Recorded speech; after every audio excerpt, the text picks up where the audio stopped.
O que é uma monarquia? Talvez você já tenha ouvido falar de monarquia, mas você não sabe explicar de fato o que é. Então fica comigo até o final desse vídeo, que eu vou te explicar tudo sobre o que é de fato uma monarquia. Mas antes você já sabe, né, produção?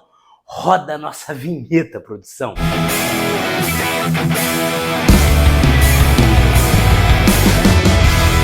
Fala minha galera, SOS História, professor Pedro Rissopo com mais um vídeo aqui no canal do YouTube para vocês. E hoje vamos falar tudo sobre monarquia, mas antes de mais nada, se inscreve no canal, ativa o sininho, curte esse vídeo para ajudar o SOS História a crescer, a bombar. Cada vez mais nós contamos aí com a sua divulgação. Por favor, se inscreve no canal e compartilha esse vídeo com alguém. Beleza? Se você quiser tirar print desse quadro aqui que eu montei sobre monarquia, eu vou deixar você tirar print, eu vou me abaixar aqui rapidinho, ó. Vou soltar um groove aí, um groove, produção, um groove. Vem, produção, vem. Perdi você, não tente entender, ainda te amo. Perdi você, não tente entender, ainda te amo.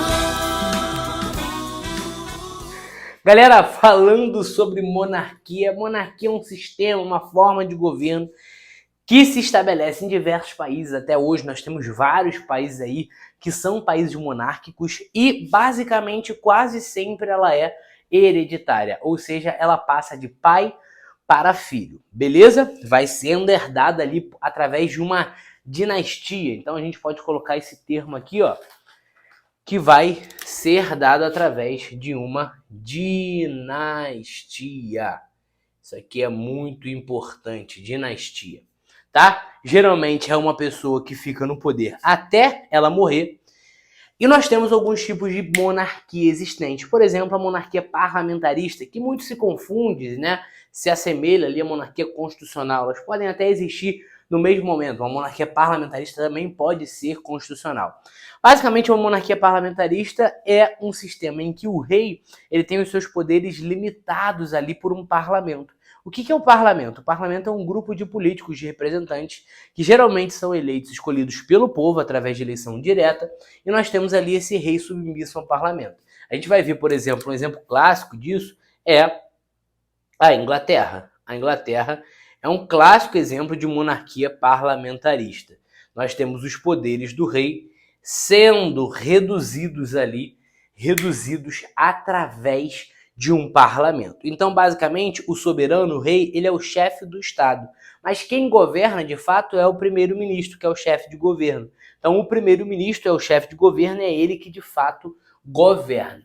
No caso da monarquia constitucional, nós temos ali ela sendo muito semelhante ao parlamentarismo, alguns falam até que essa seria a mesma coisa, e nós temos um rei submisso a uma constituição.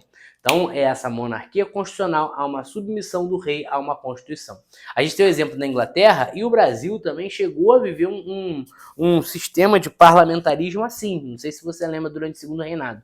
Só que no caso, por conta do poder moderador, acabava que o Dom Pedro ele manipulava ali o parlamento, né? Enfim, ele escolhia ali o chefe de gabinete e isso fazia com que, na verdade, o parlamentarismo no Brasil fosse chamado de parlamentarismo às avessas. Ao contrário, quando na verdade é o rei que comandava o parlamento. Aqui, a monarquia constitucional, o rei ele é submisso a uma constituição. E a gente tem a monarquia absolutista. Ela é muito comum ali do período moderno, né? Ali do período do século XVI, século XV, século XVII. Nós temos essa monarquia absolutista que o rei concentra os poderes em suas mãos. Eu tenho diversas críticas ao termo monarquia absolutista. Por quê?